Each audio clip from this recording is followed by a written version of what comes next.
జగన్మోహన్ రెడ్డి గారు ఆయన ప్రభుత్వం ఏ స్థాయిలో ప్రచారం చేసుకుంటుందో అందరికీ తెలుసు. సరే, ప్రచారం చేసుకోవడం తప్పేమీ లేదు. కానీ ఈ ప్రచారం అంతా కూడా ప్రభుత్వ ధనంతో, ప్రజల ధనంతో జరుగుతోంది. వందల కోట్ల రూపాయలు. దీని మీద ఒక కేసు వేశారండి, ఒక ప్రజా ప్రయోజన వ్యాజ్యం. ఇక ఏంటంటే ఇప్పుడున్న పరిస్థితుల్లో అందరికీ కూడా అక్కడ రక్షించే దేవుడు ఒక్కలే కనిపిస్తున్నారు, అవి కోర్టులు. అది కూడా హైకోర్టు అండి. కింది కోర్టులు కూడా పెద్దగా రెస్పాండ్ కావు. హైకోర్టుకు వెళ్ళి ఈ ప్రజా ప్రయోజన వ్యాజ్యాన్ని వేస్తున్నారు ప్రధాని మీద.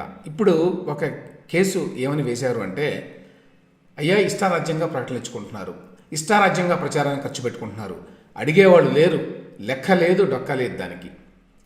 సో దీనిని మీరు నివారించండి, నిరోధించండి అని చెప్పి హైకోర్టుకు వెళ్ళారు.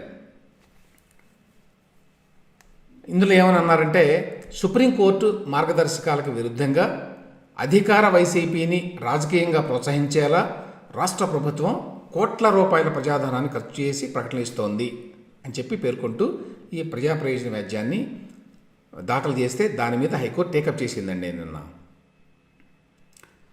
సరే, ముందుగా అయితే ఈ కేసు విచారణ ఇంకా కొనసాగాలి, కానీ ముందు రాష్ట్ర ప్రభుత్వం జారీ చేసే ప్రకటనలో సుప్రీంకోర్టు మార్గదర్శకాలకు లోబడి ఉండాల్సిందేనని తేల్చెప్పింది. సుప్రీంకోర్టు ఆ మధ్యకాలంలో మార్గదర్శకాలు ఇచ్చిందండి ప్రకటన ఎట్లా ఉండాలి అని. దానికి ఏమన్నారంటే, ఫస్ట్లో అయితే యాక్చువల్గా ప్రధాని, రాష్ట్రపతి తప్ప మిగతా వాళ్ళే ఉండొద్దు ఫొటోస్ అన్నారు. ఆ తర్వాత కొన్ని రాష్ట్రాలు గొడవ చేస్తే ఓకే ముఖ్యమంత్రి ఫోటోలు కూడా ఉండొచ్చు అని చెప్పారు. దాన్ని ఉపయోగించుకొని ఇష్టారాజ్యంగా ఇస్తున్నారు ఒకటి.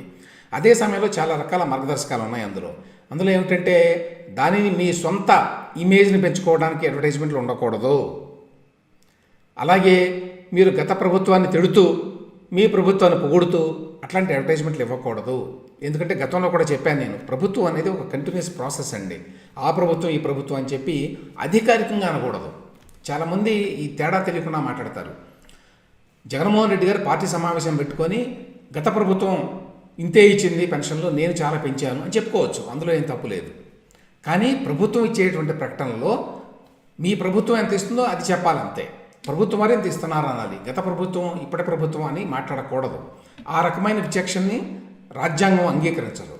అయినా కూడా మరి ఏమాత్రం దేనికి వెరవకుండా జగన్మోహన్ రెడ్డి గారు గత 4.5 సంవత్సరాలుగా ఇష్టారాజ్యంగా అన్ని నియమ నిబంధనలకి వ్యతిరేకంగా ఈ అడ్వర్టైజ్మెంట్స్ ఇస్తున్నారు.